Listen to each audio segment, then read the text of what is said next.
एक आदम नाम का फकीर था। वह नगर के बादशाह की बेटी से निकाह करने की ठान लेता है।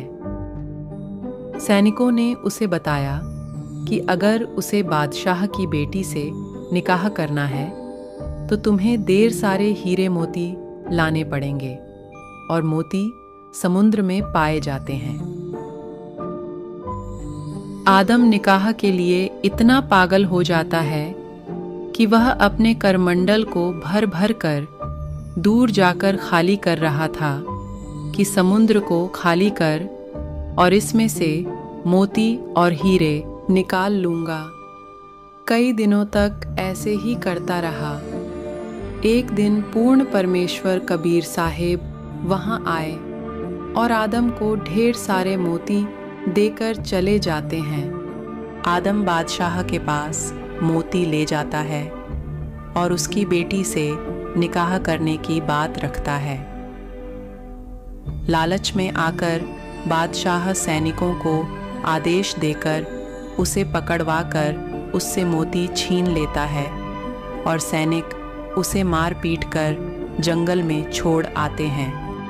होश आने पर आदम बहुत दुखी होता है और अल्लाह से अर्ज करने लगता है। कुछ दिन बाद बादशाह की बेटी का देहांत हो जाता है। रात को आदम उस लड़की को कब्र से निकाल लाता है और अल्लाह से उसे जीवित करने की गुजारिश करता है। कुछ देर बाद वहाँ कुछ गडरिये आते हैं। डर के मारे आदम छुप जाता है। उन्होंने देखा कि एक लड़की की लाश पड़ी है। उनमें एक वैद्य था जिसने देखा कि यह बेहोश ही है, अपनी औषधि से इसे जीवित किया जा सकता है। उसने औषधि लड़की के मुख में डालकर एक नस से जहरीला रक्त निकाल दिया। कुछ देर बाद ही लड़की को होश आ गया, लेकिन उसे कुछ याद नहीं था। आदम बाहर आता है और सब सच्चाई बता देता है। लड़की ने अपनी जीवन रक्षा जान आदम से निकाह करने पर राजी हो जाती है और आदम के साथ उसकी पत्नी के रूप में रहने लग जाती है। कुछ दिन बाद आदम को एक पुत्र की प्राप्ति होती है। वह बच्चा बहुत सुंदर होता है।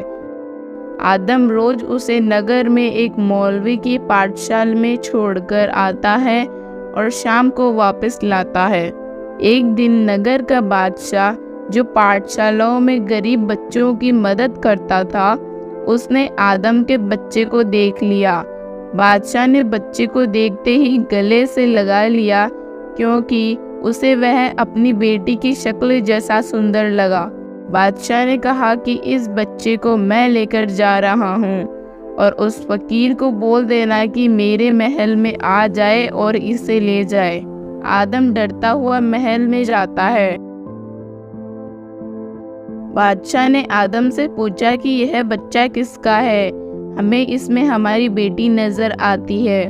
आदम ने कहा कि यह आप ही की बेटी का है। बादशाह और उसकी पत्नी चौंक जाते हैं। आदम ने उन्हें पूरी घटना सच सच बता दी। बादशाह ने कहा कि अब से आप हमारे यहीं रहोगे और इस बच्चे को भी यहीं रखना चाहता हूँ। आदम मान जाता है।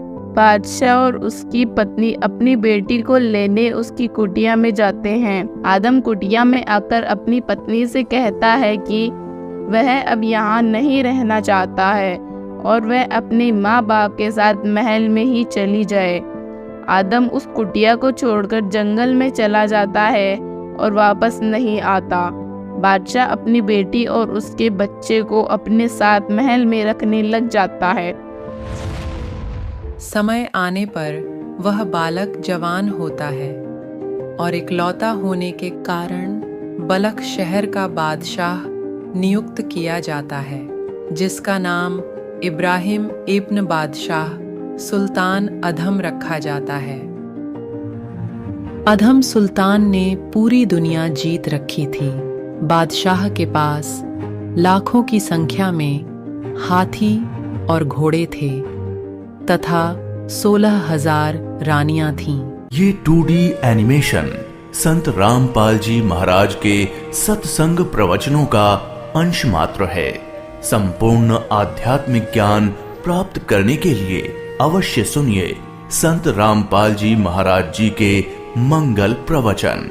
आप संत रामपाल जी महाराज जी के मंगल प्रवचन संत रामपाल जी महाराज एप्लीकेशन पर भी सुन सकते हैं तथा उनके द्वारा लिखी पुस्तकें भी डाउनलोड कर सकते हैं।